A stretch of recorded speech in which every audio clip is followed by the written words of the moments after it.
Welcome to episode 14 of Inside Politics, for teens by teens, where I explore the politics and issues impacting our generation. I'm your host, Christina Li, and today I'm focusing on political journalism. For this, I've invited Jack Brewster, a political reporter at Forbes. He's also the founder and managing editor of Newsreel, and he's previously written for Newsweek, Time, the New York Daily News, and Vice News as well. So Jack, thank you so much for being here with me today. Thank you for having me. I'm glad to be on. Yes. So I guess to start off, could you, give like a general overview of your daily responsibilities and just like what your typical day looks like as a Forbes reporter? Sure. Yeah. So I'm one of only two full-time politics reporters at Forbes. There are people that cover money in politics, but Forbes is sort of making a delve into politics now. So I'm one of only two full-time politics reporters on my team. A typical day, I start pretty early at 7 a.m. And I scour Twitter, look around the internet, see what's trending across social media. I always check Trump's Twitter, see what's going on there. And then I try and sort of pick out themes that I think might be happening during the day, and that can come from reading a lot of the great sources, the Times, the Post, checking my Twitter feed. I follow a lot of great journalists. And then a story, I'll get it together hopefully pretty quickly in the morning, as editors are pretty demanding about getting stuff up early in the morning. And then I'll go from there after that, finish the piece and write two other stories throughout the course of the day. I usually write about 3 stories, always following things on Twitter, seeing what's happening. I cover a lot of breaking news as well, but always looking to try and identify themes throughout the day and to cover stories before they happen. So that's really cool. So I guess what's your favorite part of your job? So I guess which part do you find the most rewarding about it? I'm a little different. I don't really like finding scoops and things like that. I'm actually really interested in getting people to think about issues differently. And I don't know, I've asked this question to some other reporters, and I haven't found anyone that's said the same answer that I have. But I really find joy in getting people to get outside their bubble and to question what their beliefs have been for a lot of times their whole lives. So I like writing in a way clearly that's so clear that I get people to get out of their comfort zone, so to speak. That's great. Yeah. So I guess could you talk more about how politics and journalism intersect to make your occupation possible?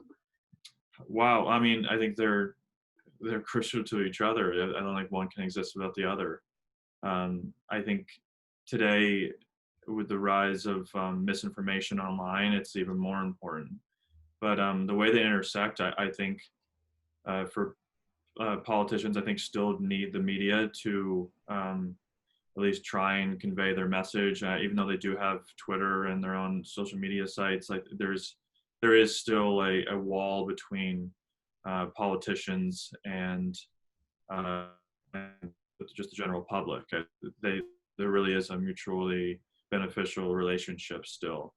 In terms of the other way around, I think journalists need to hold politicians accountable, especially now increasingly when they push falsehoods, whether it be online or retweeting and promoting people that are promoting falsehoods.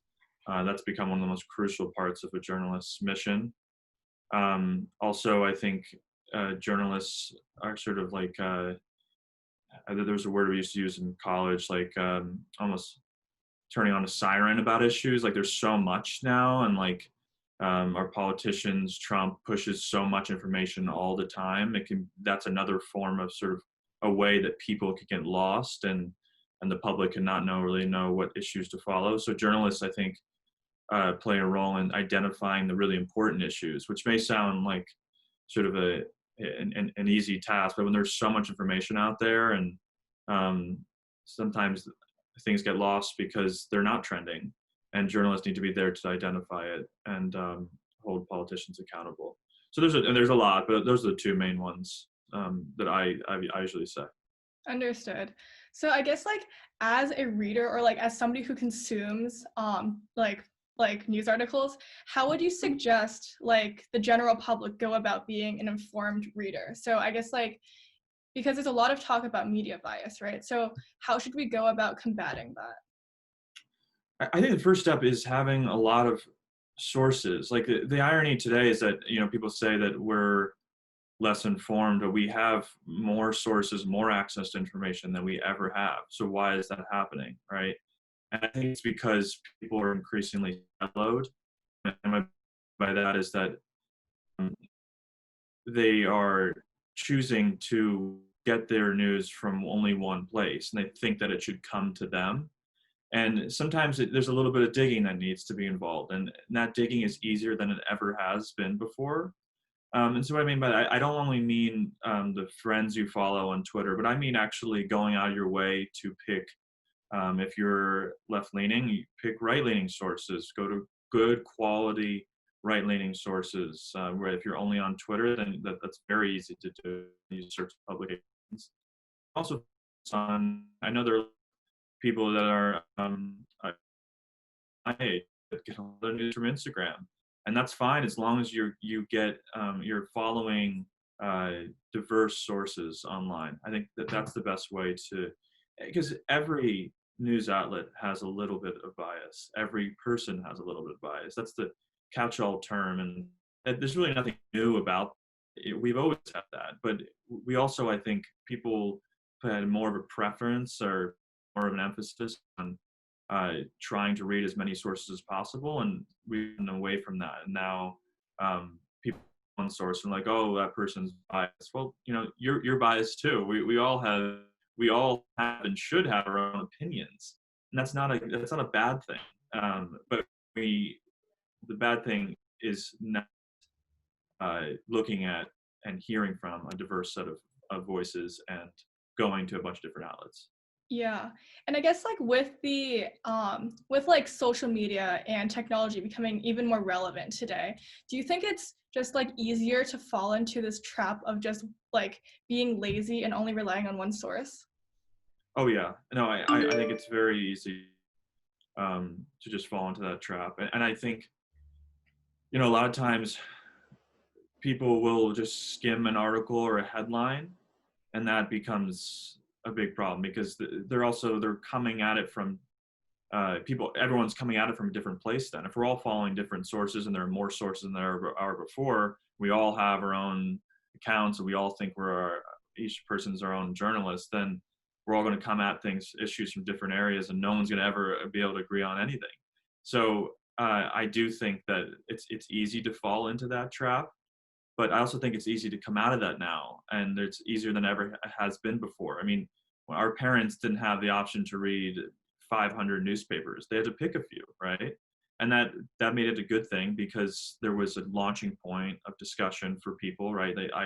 If you're reading the New York Times and I'm reading the New York Times, and you're reading my local newspaper and I'm reading my local newspaper, we're going to come at issues from at least a starting point.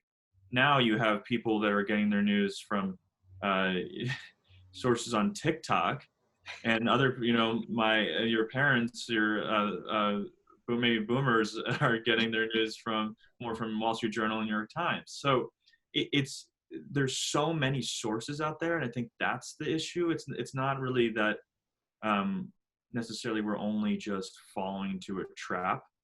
That there really is. I think the biggest problem is just the sheer volume of news and information today. Mm-hmm. Yeah, definitely. And I guess I understand that you're the founder of Newsreel, which I think as you say, it's a balanced, digestible, and engaging political news platform for young people. Mm-hmm. And I think like from one founder to another, I think we kind of have like a similar spin where we're just kind of targeting something towards a younger generation. Mm-hmm. Mm-hmm. So I guess could you kind of explain your inspiration and motivation for creating Newsreel?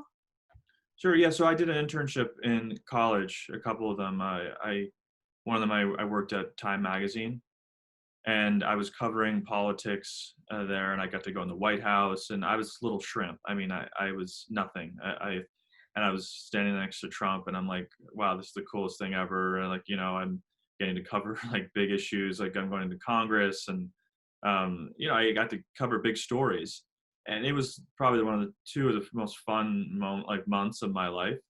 And but at the end of those 2 months, we got stats back on our articles, and my editor had not shared it with me before that. And I looked at some of the articles, and it said average read time 2 seconds, average read time 4 seconds, average read time 3 seconds. And I was sitting there and I got so depressed because I knew I had written those, I'd taken hours and hours, and I had, been had to wear 3 different shirts because I was sweating in the DC summer heat to get to that whatever story location that was. And I was like, so why am I doing this? If people just, what am I just gonna? So that means people just look at the headline, the picture, and then clicking out. And my editor was like, yeah. And so, I realized our brains don't work this way. Like we can't get information the way I hope to be a journalist is to be able to get people, as I said, to get the beginning of this broadcast, to get people out of their comfort zone and think about issues differently, and to really engage in the issues in their lives. How are they going to do that after reading for 2 seconds? And so I really thought about how maybe this wasn't just journalists, as those people blame it on journalists. Maybe it's the ecosystem, the media ecosystem we're living in. How do you did you use Instagram at all? I do, yes. Okay. And when you go on Instagram, do you sit there and stare at each post, or do you scroll? I scroll. You scroll. So we're an ADD culture. We're an ADD generation, and our attention spans are getting shorter. And that's not just because they are, it's the devices that are enhancing it. So I wanted to set out to create a news platform that tried to basically provide a buffer between the like us, the readers, and the sheer volume of news. So this newsreel is intended to be more digestible and create a slower news cycle that was still fun and conversational, which I think is different from a lot of other news organizations. It's engaging, fun, and conversational, but it's also informative and reflective instead of reactionary, because every bloody thing is reactionary now, and that's such a problem. That's such a problem. So I wanted to create a news source, a news company, where everything was dedicated to being reflective, engaging in issues in a fun, conversational way. That's amazing. And I guess just from your description of it, it sounds like everybody could benefit from this, right? Because it's not just millennials who are just on their phones all day. Like even like Gen Z, I'm guilty of not reading news articles very thoroughly either. And it seems like a lot of kids in my generation would also benefit, or even just the boomers who don't really spending too much time on their phones. They could just scroll past it and be like, oh, okay, this is the news. So I guess do you also see this newsreel kind of expanding past this target audience of millennials? I do, yeah. I was thinking about this when I was thinking about the target audience, and I've thought differently about that now. But that my original thought was that our generation, we didn't grow up with anything defined. I'm 24, so I'm a little older than you, but we didn't grow up with any kind of news, defined news habit, right? I don't know when you got your first phone, but that revolutionized the way I got information. So we're one of the first generations that was truly we are all over the place in terms of how we got our news. And so I was trying to bring a new way of news to that generation. But yes, you're right. It could be used by anyone. Yeah. Mm-hmm. All right, and I guess as a final question, so I guess politics, it's it feels such a big word and a big field, and I guess everybody has their own take on it, right? Because we all have our own personal experiences and interactions with politics that inform our kind of understanding and conception of it. And so I guess from the view of a political journalist, how would you define politics? How would I define politics? Do you mean just in the most general sense of the word, or do you mean how I think people should think about politics? I guess your own general definition, just based on your own experiences. Okay. I'd say politics is really the study of people, their rights, their interests, and their needs, and the push and pull of um, democracy, and the how everything, even culture, sports, um, economics, music, how everything comes together into one, and how we grapple with what kind of society we want to be going forward. Um, I think that's that's how I describe it. Is it's a constant push and pull. I mean, there's obviously a more basic one, but I wanted to give a little more nuanced definition there. Yeah. But so that's how I would describe it. When people say, I'll say this because a lot of my friends my age would say, I'm not a politics person. And my response to them is always, everyone's a politics person, and they just don't know it, because you can be bored by the back and forth between our leaders in our Senate, and the random just the day-to-day with Congress. But at the end of the day, everything is politics. Politics is the study of people. That's where the root word comes from. And to say that, it means that you are totally disengaged from life. And so I will say that I think my definition of politics is at its root just the study of people, and the study and the push and pull between people. And I do hope it becomes more of being a definition of a robust public discourse. But that's a discussion for a different time.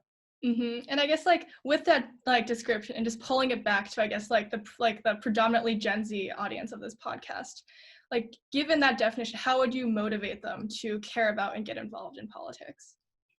I would ask questions about how you want to push your life and society forward. You know, politics in America can be about what vision we want for our world going forward.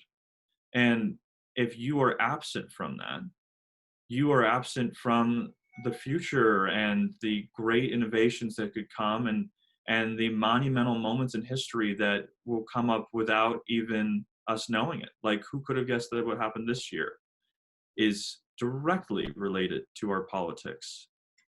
This could have been handled so much differently had our politics been different. Maybe less divisive is one thing we could say. There's so many things we could say that we would not be, maybe we wouldn't be Zooming here. We would actually be doing this interview face to face. We wouldn't be going, a lot of Gen Z students are going off to college. They would actually be going to college, not having to go into their dorms and do online classes. Politics can dramatically affect the future. And if you don't play a role in it, and that doesn't mean just voting, that means asking questions and being curious and asking, how can we do this different? Because if you don't ask questions, then we are lost. And there's so many times when I look at something and I'm like, how can we look at this differently? How could we, that's really when politics becomes exciting. So I would say that to someone who says, as I said, the most annoying thing in the world, which is, I'm not a politics person. So that's a great message. Yeah. All right, thank you so much, Jack, for being here with me today. Stay safe, stay healthy, and I'll see everybody next time on Inside Politics. Thank you, and good luck with your venture. Yes, thank you. Hi everyone, this is Christina. Thank you so much for watching Inside Politics, and please feel free to check out the rest of the interviews on my channel. See you next time!